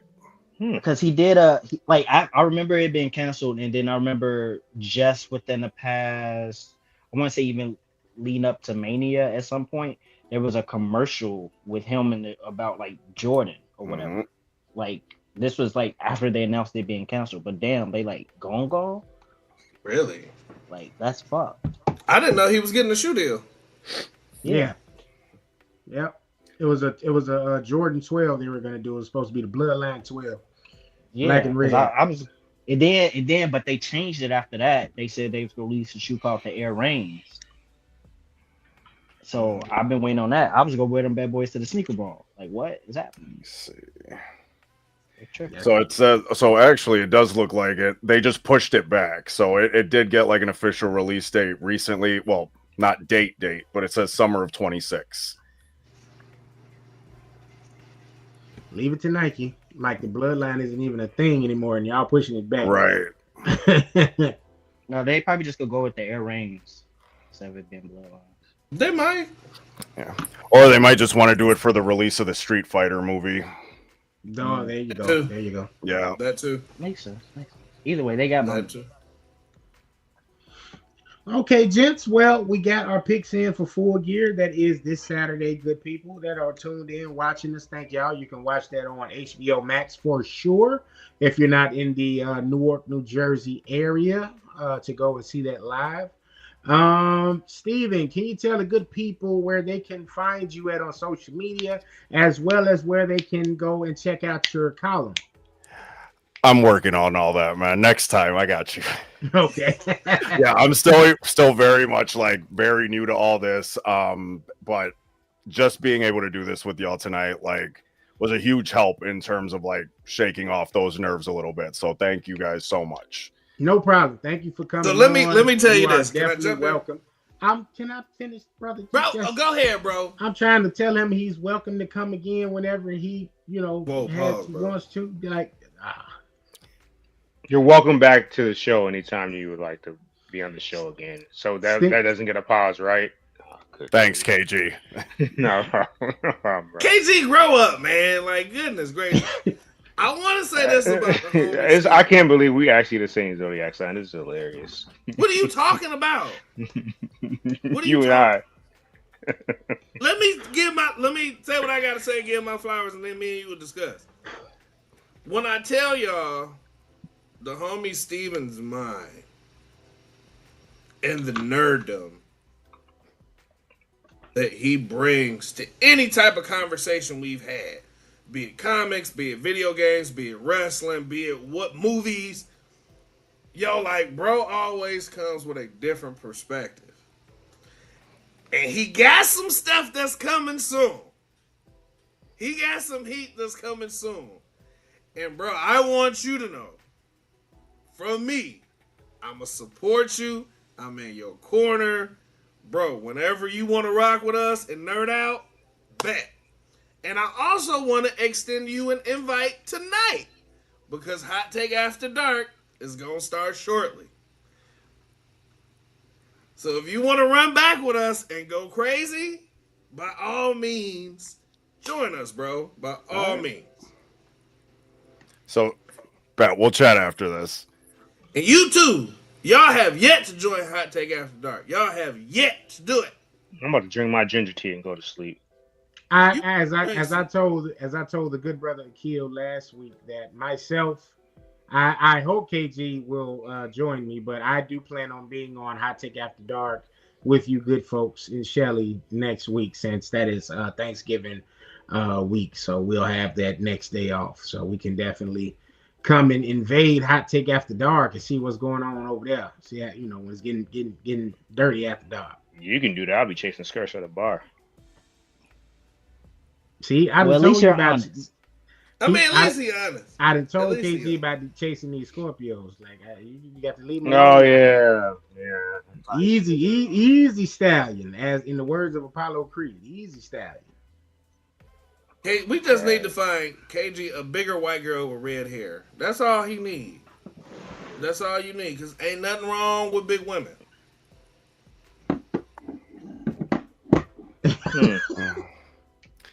Yeah, she ain't a lady unless she 280.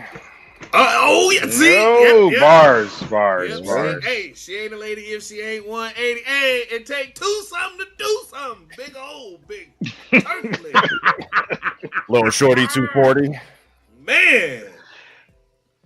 Yeah. Oh see? man. Yeah. And for everybody that's watching, make sure y'all tune in to Hot Take After Dark tonight, because me and Akil, we got something special for y'all, along with Steven if he joins us, but we have a ceremony that we would love for y'all to be a part of.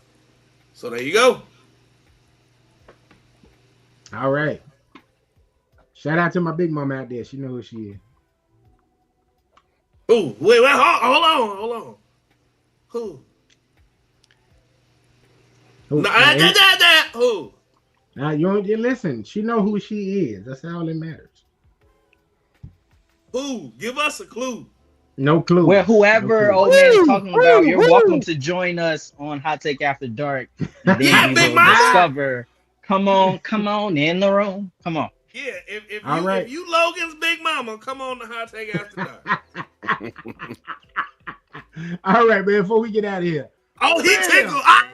make sure y'all hit us on these social media networks pages. Listen, TikTok, Hot Take Wrestling, Instagram, Hot Take Wrestling, Yeet, X or Twitter, Wrestling Take, yeet, Twitch, we are on Hot Take Wrestling Podcast, yeet, YouTube, we are at NMG TV, yeet. and we are on Kick as well at NMG Podcast Network. All right, we'll get ready to sign out, y'all. It's been a good episode, good time. Thank you to the good brothers from Hot Take After Dark joining in. Hopefully they'll come on and be on the pod a little bit more with us on the 8 o'clock slot. All right. Big Steven Ramos, thank you, good sir, for being on the show with us again. You're welcome to come on here whenever you're ready. Got everything situated on your end with the column. We're looking forward to it. And yeah, man, y'all enjoy AEW Full Gear, y'all AEW fans out there. If you're not like Akil, then don't watch it. Don't worry about it. But we'll recap it, and we'll be back on Wednesday. As y'all know, this is Wednesday, and it's Hot Take Wednesdays, baby. That means you get to watch Hot Take Wrestling Podcast and Hot Take After Dark. Hump Day. Yes, sir. And yeah, we're gonna go ahead and end this thing on out, man. Always remember, we the ones, not the twos. Oh, wait, bro, wait. I got something to say. All right, what's up? Ladies, please remember, our couch pulls out, not us. Gobble, gobble, ladies. Gobble, gobble. Oh, wow. Hot Take After Dark.